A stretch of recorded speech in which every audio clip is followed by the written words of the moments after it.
Monsters of the Week aren't a foreign concept to most serialized action series. They serve the illustrious role of cannon fodder, so every episode can end in a fight, without the big bad of the arc getting defeated daily, ruining the finale. Since their lot in life is to just die, they often get glanced over in the grand scheme of things. So I wanted to take a moment to examine some of these forgotten foes and rank them on what makes them somewhat memorable in their 5 minutes of fame. I'm going to be examining these monsters based off their powers, origins of their name, and their overall design. This episode we're going to be examining the filler fiends from the Makai Tree Arc, the Cardians. We should probably start off with the etymology of the name Cardian, which is rather straightforward all things considered. It's really as simple as a portmanteau of the word card and guardian. While the first part is rather obvious, the guardian part seems a bit arbitrary, since this is well before the term guardian was added to the Sailor Moon lexicon. Another interesting aspect to the Cardians is their folkloric and mythological inspiration. With the exception of 2 monsters, they all share this design through line, making them the most consistent thematically of all the monster groups within the series. Unless you count circus freaks as a theme. I suppose that's for another day. With those details out of the way, I present to you every single Cardian explained. Well, first we need to boot up the monster database on the new and improved Mercury supercomputer. Wait just a second. Where did I put that thing?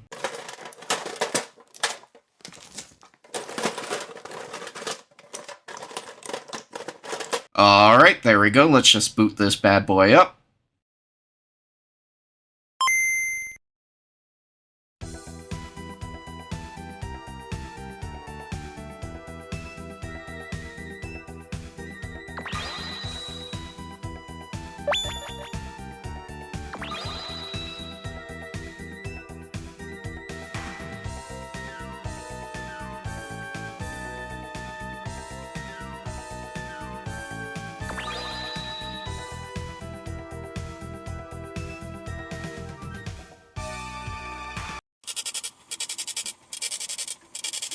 When it comes to the naming convention of a lot of the Cardians, they're sort of phoned in. Case in point being the first on our list, which is Vampire, which derives its name from vampire, well, the German version of the word. This was likely done to keep the name interesting, as just calling your vampiric villain the commonly used name for vampires carries very little mystique. The purpose of every Cardian is to steal energy for the Makai Tree, and Vampire is no exception, making use of a vampire signature weapon, a giant flower.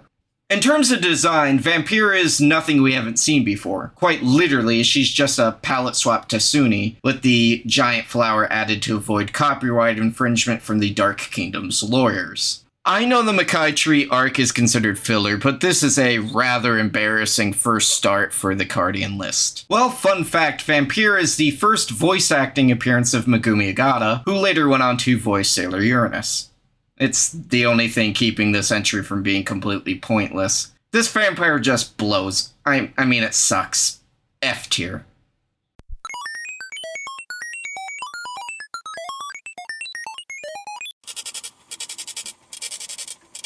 Perhaps feeling that they had previously missed a mark when it came to using Greek mythology as a source of inspiration, the Cardians make ample use of several well-known stock creatures. Well, there is only one single bowl of Minos in mythology, but popularity has a way of warping things. Speaking of warping things, that is some thick brisket they decided to add to the design of Minotaurin, which, oddly enough, they decided to tone down from her card design. Well, enough about bovine bust. Let's talk the actual design, which, given the bare requirements needed to accurately portray the inspiration, they did a pretty good job, all things considered. Minotaurin is a unique mix of savage and sexy that just drives home the core philosophy of early monster designs within the series in such a way that, had this design appeared within the previous arc, probably would have been remembered more fondly. B tier for the Bull Woman.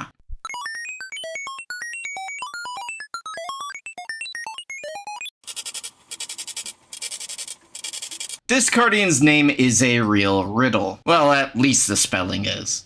I decided to use the more common spelling, although there's an argument to be had that it should be spelt with a PH instead of an F. But ultimately, I don't think it really matters. Once again, we go back to Greek mythology, as Phalion is heavily inspired from the Sphinx. Notably, the Greek concept of the creature, despite lacking the wings usually associated with the beast. The lion body with the female face are trademark features of the Sphinx in Greek mythos, where in their Egyptian homeland they tend to be male, which does bring up an interesting design element of Phalion, which is the lion's mane. While female lions don't have manes, the design is far too simplistic without it. Perhaps it's there to lead more credence to the Sphinx design elements, being somewhat reminiscent of a pharaoh's nemes. Well, regardless if you spell it with a PH or an F, this creature sits comfortably within the C tier.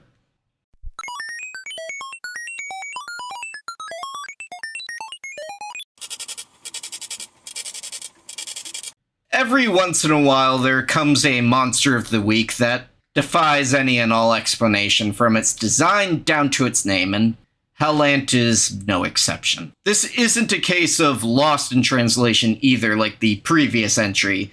That's just its name, Hant. Looking at its name and then at the design, I can't help but think that there is some sort of mistake. The Sailor Moon anime team has a very deep well in which they draw from for naming conventions, and perhaps I'm missing some sort of obvious reference. The only ant yokai I'm aware of involves a giant hammer, and Greek mythology only really has the Myrmidon. But ultimately, this is a show for Japanese children, and the name is a rather cool-sounding one. However, if the cool factor is the only motivation behind such a name, why waste it on this? Honestly, it looks like 3 separate designs tossed into a blender and the resulting mess became Hant. From the flower-like hair-controlling tendrils to the bug thorax to whatever the rest of her design is, it's just all over the place. I have a sneaking suspicion that this Cardian was designed by blindly throwing darts at pieces of scrap designs and slapping some cleavage on for good measure. F tier.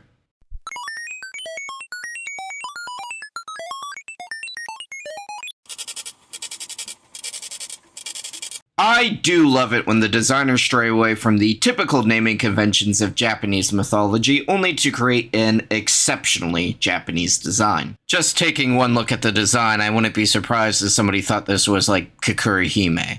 Leshy derives her name from, well, Leshy of Slavic folklore, which serves as a sort of guardian of the forest. Well, depending on interpretation. Leading into her namesake, Leshy comes equipped with some plant-based abilities, possibly even being a tree herself given her root, legs, and branch appendages. She also has this really odd dimension stasis ability, for lack of better terms. She can create a stasis field that prevents her opponents from moving if they look into her eyes, which isn't a trait of Leshy, but has plenty of mythological equivalents. She also sends Usagi to a completely different dimension, which seems to be part of her skill set and not a result of the transformation brooch breaking, which they just let this monster straight up do. That's a main villain feat right there. They really went all out to create a memorable monster with this design, which is very fitting for the first usage of Moon Princess Halation. It's just a shame that the overall design looks more out of feudal Japan than tying into its Slavic origins, but a good design is a good design. A tier.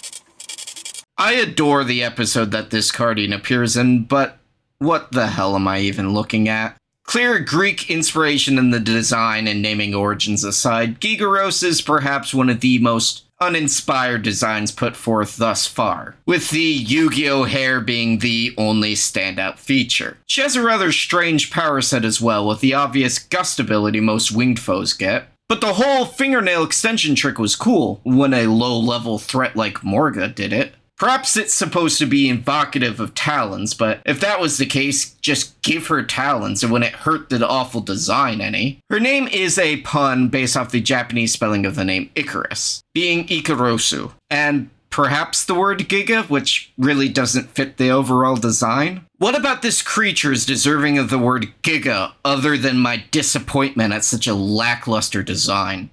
D tier.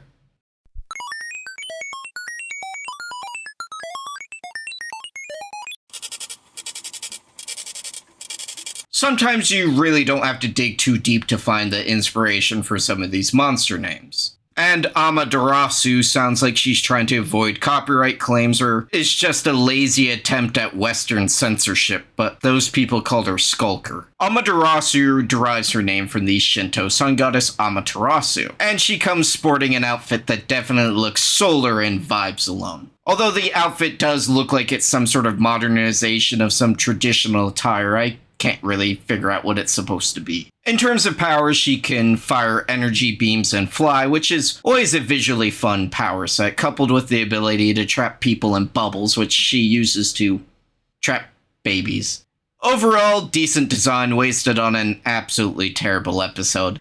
B for baby bubbles, I suppose.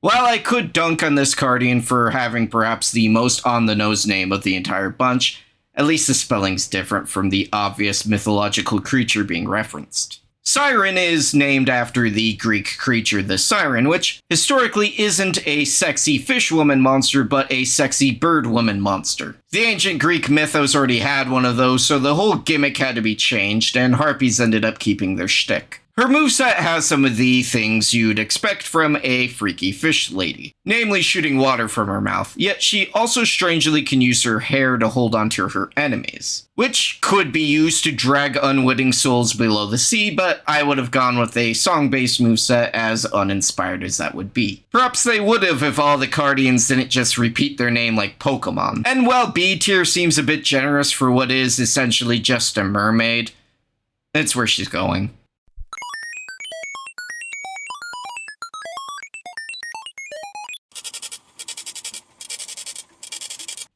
I've been dreading this one popping up, but I can't ignore her any longer. Utan Barino is a name that only Japanese audiences are meant to understand, and consequently pronounce as well, although I certainly will try my best. Her name is simply Nori Bento backwards, well, mostly. And if you're asking yourself what even bento is, it's essentially a boxed lunch, and nori is a dried seaweed that commonly served inside a bento box. Which is why Utan Barino has such a strange power that simply allows her to shoot seaweed and constrict her foes with it. Look, they weren't gonna win any awards for a seaweed-shooting scoundrel like Utan Barino, and her design reflects that. I understand what they were going for by having her design reflect food items seen inside bento boxes, which is a really nice touch. The toothpick coupled with the soy sauce always gets a grin for me. But the hair is just... perhaps that's lost in translation. She still gets an A.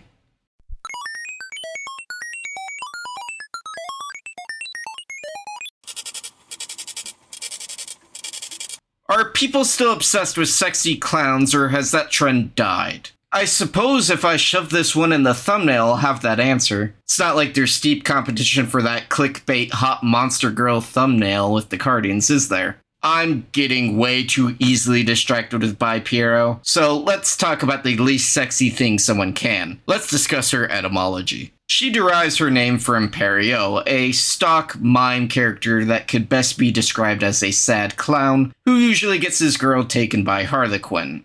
It's a whole thing. As for the bi portion of the name, it's also due to the attractiveness of her design. Not because she makes my female audience question things about themselves, but in this connotation, it means beauty in Japanese. It's actually rather noticeable when you put the spelling side by side.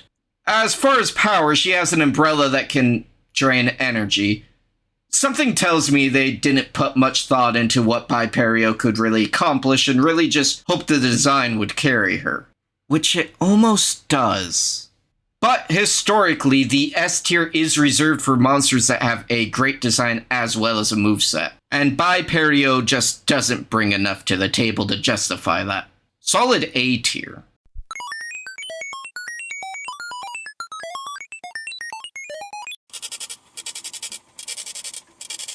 This entry is for all you full video watchers. Not only do you get the more in-depth Cardian analysis, but you also get your own exclusive database entry. Remember when I did a whole bit on that Yoma Sailor V kick to death whose screen time probably amounted to 20 seconds in total? Well, it happened again. The mysterious Cardian was simply killed off to set up the plot of the episode. Even though it really wasn't needed, they could have easily done without it.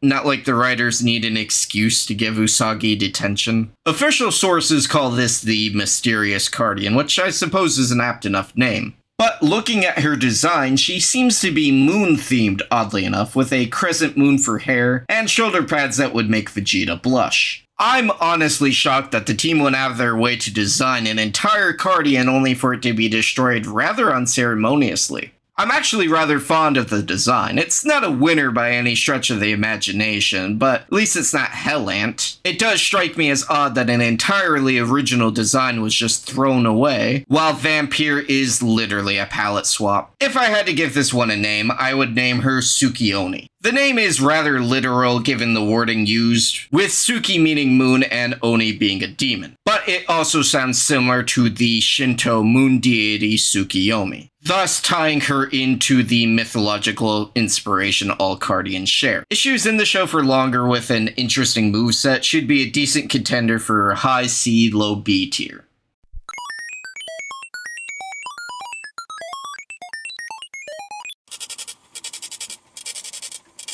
Personally, I'm torn on the design of Amanju in the sense that it's a fine design. Actually, I'd say it's a rather great one, especially with her color scheme. But when looked at from a cultural lens, she's such a safe design. Amanju derives her name from Amanu, whose lore ties heavily into Amanju's representation within the episode. Amanu is a demon or an Oni who has a penchant for eating people and wearing their skin. While the skill is never portrayed within Sailor Moon for unknown reasons, another trait of his is the ability to read minds and then proceed to say or do the opposite, which is portrayed within the episode when she does the opposite of what Ale and An want. Amanju has a lot going for her, a threatening power set, fantastic folkloric inspiration and implementation, and a really solid design. But she just looks like such a stereotypical anime Oni. The only real thing in Amanju's favor is the design team never truly goes for the Oni look again, which saves her from being lost in a sea of sexualized monster tropes, and it's the only thing really keeping her from reaching S tier, which I think I'm just gonna give her anyway.